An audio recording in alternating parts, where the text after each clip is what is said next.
Welcome to Yarn Talk, where we share the latest knitting news, trends, and interview designers every 2 weeks.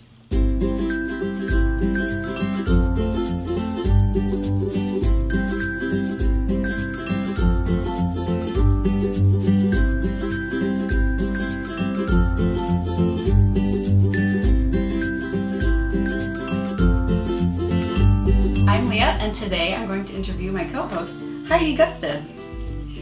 I am headed out of the studio and I'm going to visit my friend Lynn at Knit One Yarn Shop here in Chicago. And as Leah said, I'm Heidi, and I have got a tale of 2 very woolly sheep to share with you right now.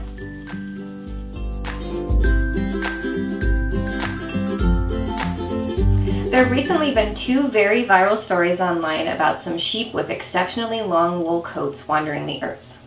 The first sheep that was found in 2004 in New Zealand, hiding in a cave. They call him Shrek the sheep, and he was found after 6 years hiding out in this cave. How, you ask, does a sheep get lost in a cave for 6 years? Shrek was a member of a 17,000 sheep flock, herd, what have you, in New Zealand, so it's probably pretty easy to misplace a sheep or 2. After Shrek was found, he got national attention in New Zealand, and they ended up giving him a good shearing live on national television, and his 60-pound fleece was auctioned off to benefit children's charities. More recently, and in that same part of the world, a sheep named Chris was found wandering in the Australian bush by a hiker. They reported it to the local animal protection authorities, who immediately brought Chris into custody for his own protection. When they brought him in and gave him an examination, they found that the bottom of his hooves were all crazily worn off from the extra weight from the wool. He had chemical burns from urine that was trapped near his skin, and he could barely see because his wool was so far over his eyes. So he was about to potentially have a turtle situation going on if he fell over and couldn't get back up.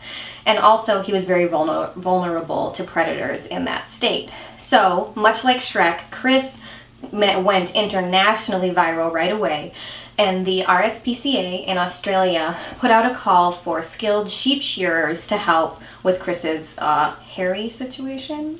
And they found a multi-time Australian national sheep shearing champion, because that's a thing they have in Australia. And in 45 minutes, he removed almost 90 pounds of fleece from Chris. It was 50% more wool removed from Chris than was removed from Shrek, which is crazy.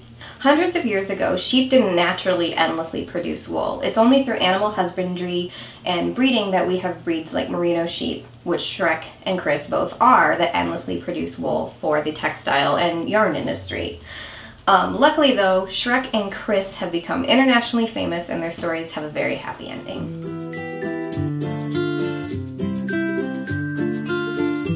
This week I'm dreaming about Jennifer Beaumont's Mishigami Pullover, a 5-color boat neck sweater with 3/4 length sleeves. This sweater is the cover girl for Midwestern knits, and for good reason. Jennifer's teal gradients in Plucky Knitter's Plucky Single are absolute heaven, and Mishigami is an easy-to-wear silhouette great for every season and occasion. In love with the sweater too? I'm hosting a knit-along kicking off on October 5th. Finally, I can't wait to cast on. I'm actually about to cast on. Get knit-along details on the Midwestern Knits Ravelry forum and find this perfect pattern in Midwestern Knits.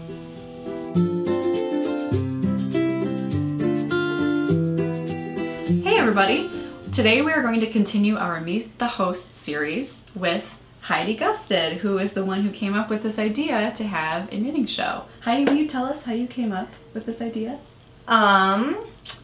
Well, I've got a little bit of a video background. I worked as a professional editor for like a year right after college, and I'm a blogger as well as a knit designer. And so after I joined the knitting group that Leah and Allyson are in, I'd been doing some video shoots for a company called Blitzy, and I'd had like a really long shoot this one day. I was exhausted. And Allyson had recently done a video shoot as well, and so we were just like drinking at the bar and knitting. As you do. Yeah, as we do a lot, actually. And I just was like, hey, I kind of had this idea, like it just kind of popped into my head, and I was like, would you be down to do a YouTube show? And then Allyson suggested to bring you on board, and I think the trio's working aces. It worked out really well. Yeah. Well, thank you for opening up this idea to include me. I appreciate that. No problem. It's been very fun.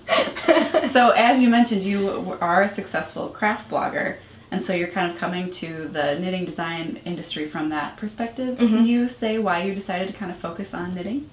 Well, actually, I started my blog when I was 23, and I'm 28 now, so it's been just about 5 years that I've been blogging. And I really wanted to do knit design first, but I had just gotten done with college. It was like the height of the recession, and I was living in Michigan at the time. And I was just like, you can't have a job doing knitting. But I knew a couple of successful craft bloggers, and I was like, well, I can use some of my media skills there. And I also really wanted to just take a more active role in the craft community online. And then, so I started doing just general DIYs, and that's how I kind of self-taught myself web design and photography.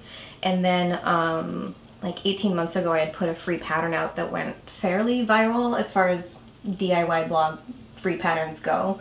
And I was like, maybe I should do this. Like, this is what I wanted to do in the first place. Like, why not give it a try? And so now I'm on this crazy knit design train. Yay!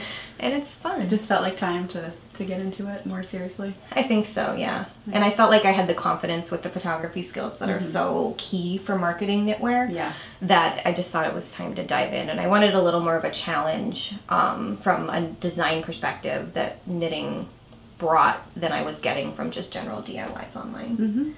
So what things do you like to design? I am mostly an accessories gal, but as a designer that's only been designing for a year or two, that's pretty standard.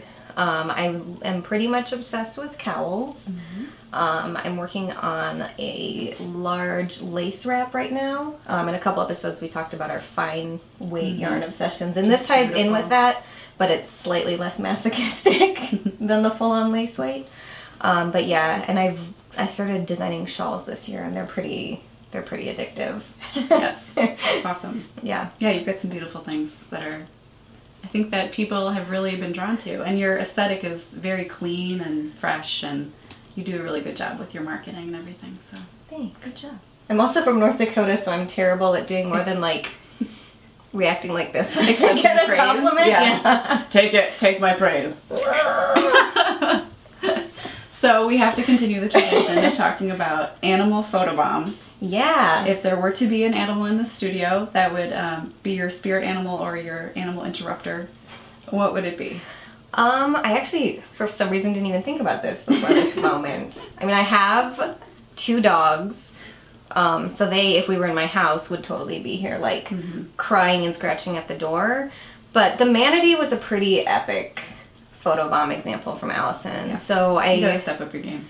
I mean, I guess a unicorn is the only way to surpass the manatee. Soaring in on a rainbow, like Lisa Frank, exploding with stars. That's in the perfect. middle. Yeah, I can actually picture that. It would be amazing. I wish I had the skills to CGI that in here right now. But you can imagine. Just imagine it. Yeah. We don't have the budget for that, so. Yeah. True. Yes. Well, thank you, Heidi. And you can enter to win one of Heidi's patterns if you go to YarnTalkShow.com. YarnTalkShow.com. YarnTalkShow.com. And follow the directions on episode 10. Thank you so much. Thanks for having me.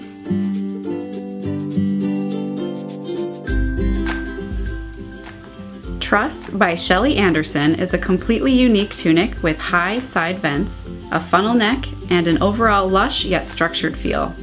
2 different shibui yarns are held together throughout the knitting of this piece, creating a fabric that is beautifully thick with a tiny hint of textural chaos. This gorgeous sweater is my pick for a fall project that I can't wait to cast on.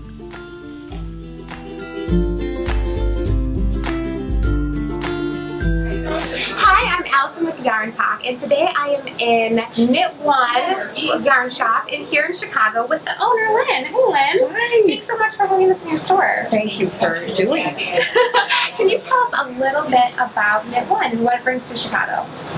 Knit One is a very small space with a lot of yarn, and it's all curated by me, and it's all yarn that I want to knit with.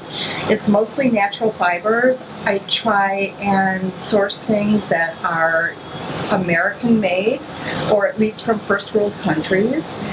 I love artisan yarns and bringing in small producers. So whenever I find something that I think is unusual, I try and bring that in. You can definitely see that in the variety of yarn you have, the beautiful colors. You can see it's very well curated. So I definitely get that from just standing here. I love color. Yeah, I can see that. I love it. I love it too. And what makes this a special space besides the yarn and what people can purchase? Literally what I think makes this a special space is this big table that we have in the middle of the room, because it draws people in, and there are always people sitting here, and everybody is very welcoming, and they always want to sit and visit and knit and talk, and we talk about all kinds of things from yarn to politics to movies to our personal lives, and it's a very special community. I can see that. You get the feel as soon as you walk in. It's very warm, very welcoming. So for those of us here in Chicago and for visiting our fair city, where can we find your shop? My shop is on Lincoln Avenue, 3823 North Lincoln, and the cross street is Grace, but it's between Irving Park and Addison, and it's easily accessible by the Brown line, either the Addison stop or the Irving Park stop. Okay, so if you are in the neighborhood, definitely swing by. You can also find Lynn at knit1chicago.com. Thanks so much.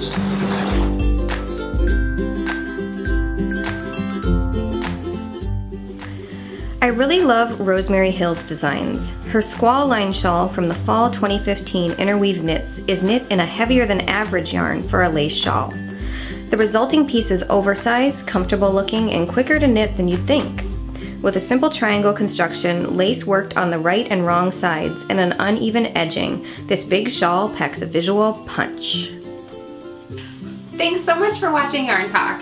Remember, if you want to win one of Heidi's patterns, be sure to go to YarnTalkShow.com and follow the instructions there. And if you like this episode, give us a like. If you've got any questions, leave us a comment or use hashtag on social media, and subscribe for even more great episodes. Thank you for watching. We'll see you soon.